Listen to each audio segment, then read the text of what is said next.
Hello everyone, welcome back to my channel, Diary of a Sensitive Mermaid. I'm your girl Charlotte V. Manor, and today I'm diving into a series that I just finished, and I know some of you guys like that series, so I absolutely adore Boys Over Flowers, and I've watched every adaptation, and I think this one that I'm going to talk about today truly stands out from the rest, and the original, because I like the original too. It's like really short, 12 episodes. It was great. But, from the recent one that I watched, like 2021 Boys Over Flower, Thailand, okay, I binged that like a few months ago. So today I just want to review Boys Over Flowers, the whole franchise, but mostly focused on Thailand version, who killed it, by the way. Let's get into it. But first, the synopsis of Boys Over Flowers and who wrote it, because at this point it's had so many adaptations. Okay, Boys Over Flowers, originally known as Hana Yori Dango, so that's what I was reading the manga, is a Japanese manga series written and illustrated by Yuko Kamiya.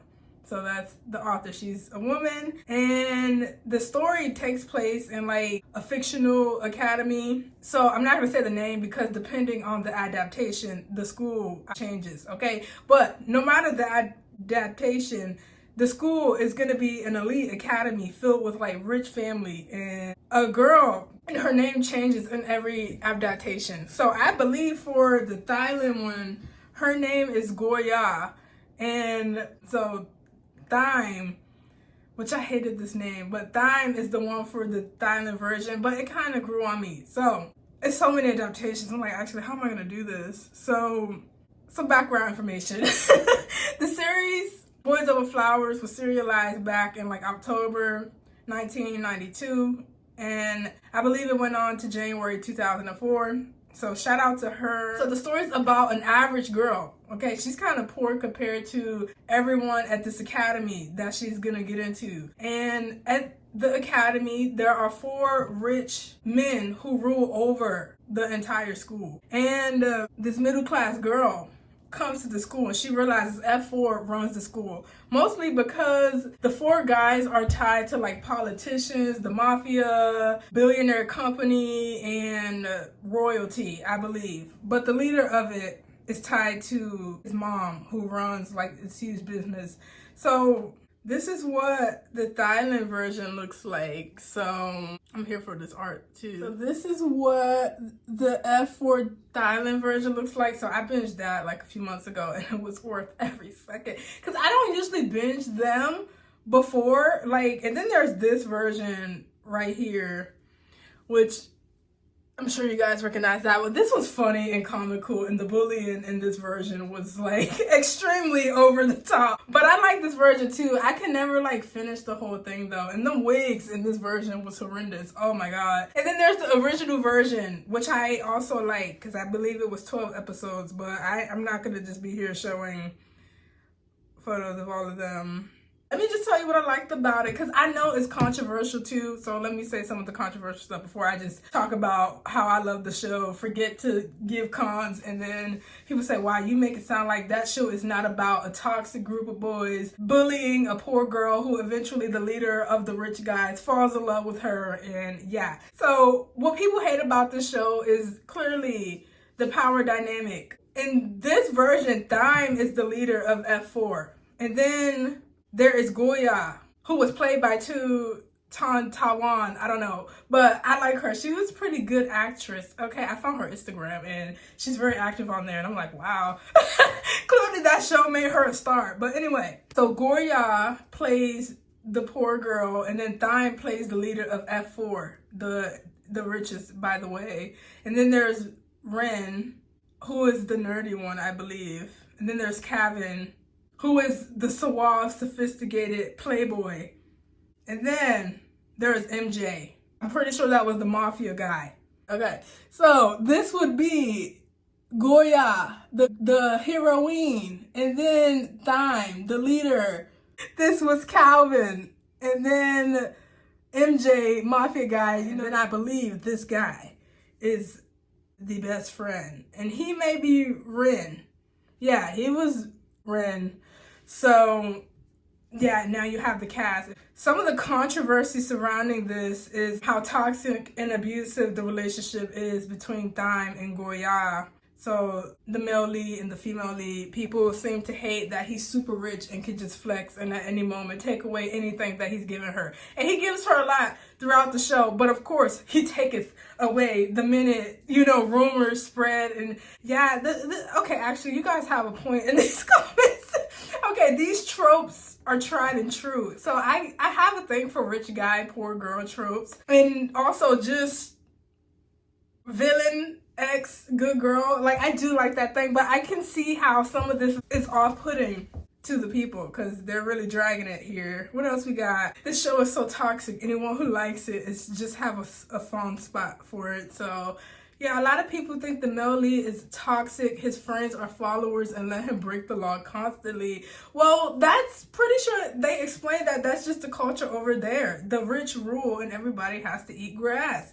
I'm pretty sure that's explained in the show, hence why the female lead was such a treat, because she was like, I don't care about none of that. Stop terrorizing everybody. So yeah, let's go to my thoughts now. So first up, I need to talk about the friendship between the boys of F4, Flower 4. So on the surface, these rich, powerful, almost untouchable figures, they seem like, but when you dig deeper and watch the show, it's clear that they're incredibly loyal to one another. So the friendship between F4, I know they're toxic AF and bully people, but I really loved how the show went about showing their friendship. Okay, they don't always show it in the most conventional ways, but the way the F4 guys call each other out and point out each other's flaws, but they always have each other's back. So that was like one of the things I really liked about Boys Over Flowers, and their friendship was just really strong, of course, until the female lead shows up. And I think, yeah, two of them kind of get into it because at some point they both like the same girl, of course, because she's the main character. So I definitely like that. The show definitely gets messy. One of my favorite scenes is when they were fighting. And I think in this adaptation, they were fighting in the rain at like the place where they bullied the other students, and it was kind of cool because they all knew either karate or taekwondo or jujutsu. It was pretty cool. So I noticed in every adaptation they can like fight really good, probably trained, since they're all from rich families. They've been trained to be good fighters. So I do like how authentic and powerful their bond is. They do mirror each other a lot, which is probably annoying to their victims. And yeah, throughout the show, they're constantly just reflecting on their strengths and weaknesses. And to me, it helps see how their friendship has this like solid foundation of trust. And I think every adaptation does a pretty decent job with the friendship, but the best ones were probably the original show that aired back in like 1994 maybe, and the recent one, F4 Thailand. I think they showed the F4 friendship in the best light. I did like Goya, the female lead's relationship with F4. I know this is so controversial, but I love how the symbolism in the Thailand version, when times like F4 will become a force in the female lead's life, and they do, so they take that to heart. And I love the loyalty that Thyme has for Goya. So despite him being a huge bully, he doesn't see any other girl outside of Goya, yeah.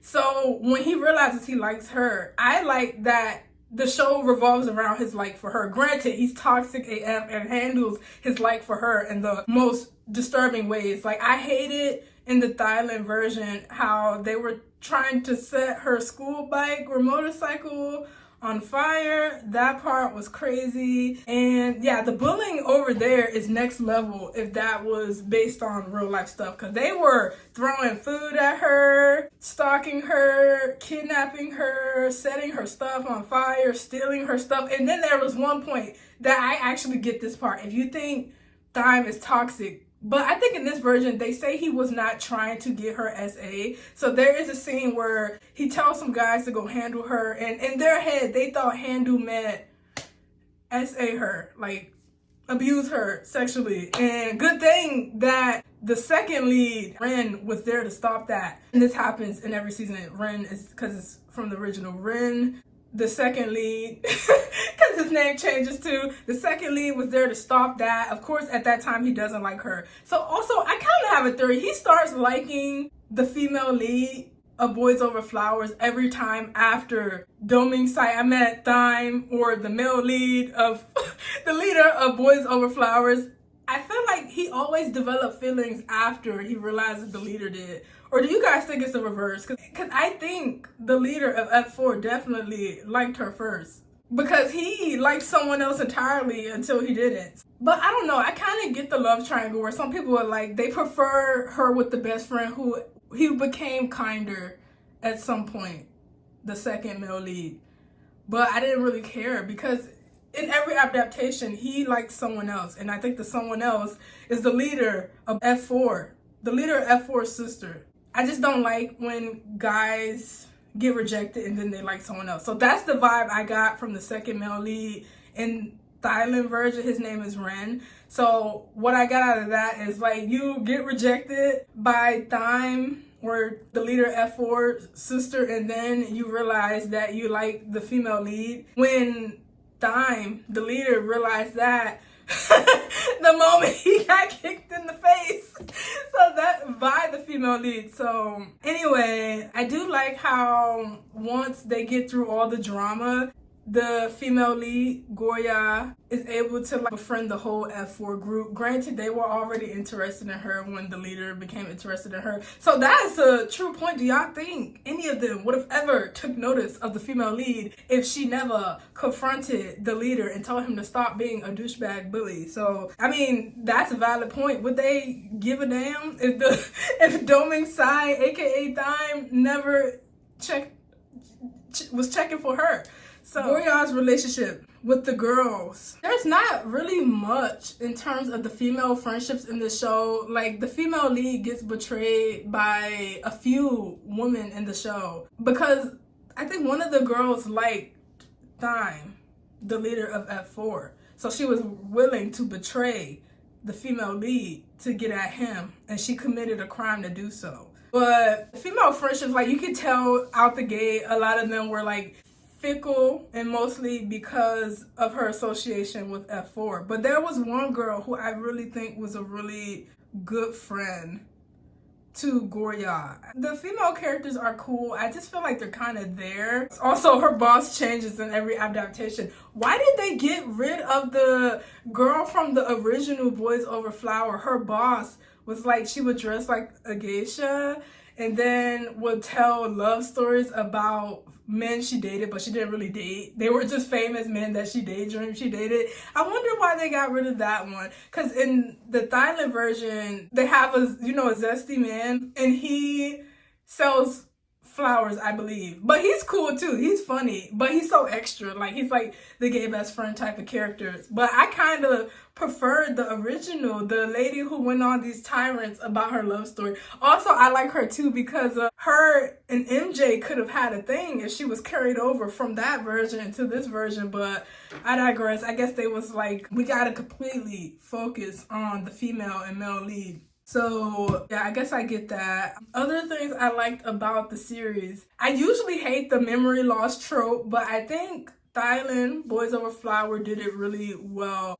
I was legit crying when he went through the memory loss and then they were like breaking up. I also was crying when Goya confronted the mom, because in this series, if you're watching, you know the mom is the villain all the time and she's always like getting in the way. So the way they wrote her character, that actress, she was pretty good at being like a terrible mom until she wasn't. So she did a really good job making sure you couldn't stand her. She was definitely the villain as the story unfolded. And I will say they kind of rushed her revelation because Goya has to tell her about herself. And of course it starts raining because for some reason it always starts raining when the scene gets intense. But my favorite scenes from this show were definitely when she kicked the leader of F4, so Thyme in this version, or Dominsai, in whatever version you're watching. So when she confronts him and kicks him or punch him or do whatever she got to do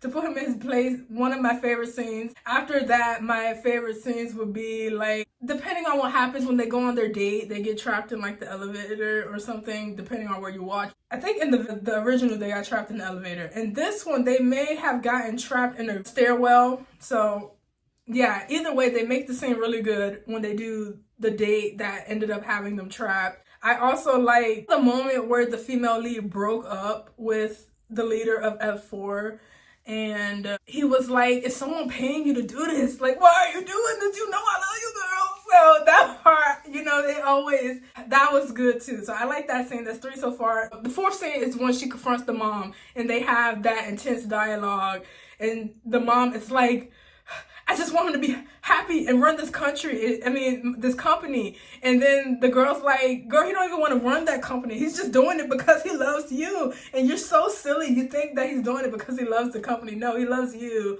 and you love that company. And so she has that revelation. Of course, it starts raining. And then the son comes and he's like, what are you doing here? Because remember, he has a memory loss. And so then that's my 5th favorite scene, when he's like, get out of here. And she's like, leaving, but I guess he gets his memory back. He's like, how could I forget the woman that I love? It was so well done. And then there's his apology, and he's on his knees, you know what I mean, in that apology. So I really like the guy who played Thyme. So actually, let me see what his name is to give him some props. The guy who played Thyme is named Bright Vachiratwit. Okay, so there you go. He's a phenomenal actor too, especially during that memory loss scene. Okay, I'm gonna actually say he was most likely he was a better actress than the female lead, but the female lead was still good, especially when he wasn't like still in the shine.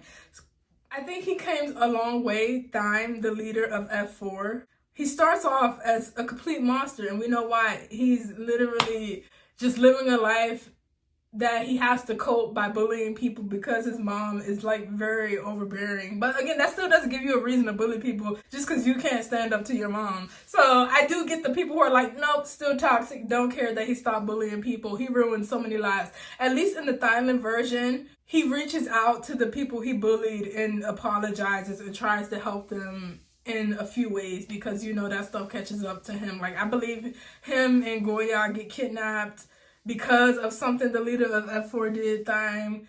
And I like that she had to watch him get his butt beat, because he definitely deserved it. And yeah, he was just terrible until he met the female lead and she beat him up. So yeah, everything he got in the show he deserved. And then I'm happy he gets his happy ending too, because he did change. But I get it. Some people are like, no, even if he changes, he should suffer and not get the girl. And it should be his best friend who ends up with the girl. But I'm like, his best friend was in love with the male lead sister and only started checking for Goya after he got rejected for good. So would you want, some of y'all would, the way y'all talk about the second lead. So so some of y'all would. But I'm happy she ended up with Dominsai, aka Thyme, the leader of F4. Yeah, it was just very, very good show. I really enjoyed it. And yeah, I'll watch it again. Shoot, I may even review the manga. But yeah, it's a really good show. I enjoyed it. I'm just a sucker for all the tropes that show used. And yeah, also, y'all listen to Shining Star. You're my shining star. So my shooting star. You're my shooting star. And then Who Am I love the soundtrack. The OST for this was so good. Okay, I can listen to it for hours, but not anymore because I listened to it too much a few months ago. But the soundtrack for the show is good. The chemistry between the cast members, honestly, was one of the best. It beats the original to me, but the original is still good. So everyone brought something special to the cast. Goya's family, I love them so much. And then, you know, the maids at the leader of F4's house, I like how they started to help Goya, the female lead, in the end. Yeah, I love how complex the show is and the humor of it all. But, you know, I could talk about this forever. So I will leave you guys to it. So that's it for today's Boys Over Flower. It holds a special place in my heart. I'm a true fan of Boys Over Flowers now. So the person who brought that to my attention, thank you, because I play Atonement, and you're right. K-dramas kind of replicate Otome a lot, but I don't have time to be watching a bunch of K-dramas. So if you know any, like Boys Over Flowers, you can tell me and I will go check it out. But that's something I watched on my own, Boys Over Flowers, before it was brought to my attention. But I'm like, oh yeah, I can review that. I didn't know people play Otome like K-dramas, but clearly they do. So thanks for listening to me ramble about fictional guys once again. I'd love to hear what you think of the show. Like, who was your favorite character? Are you mad she ended up with the main lead, Doming Side Thyme?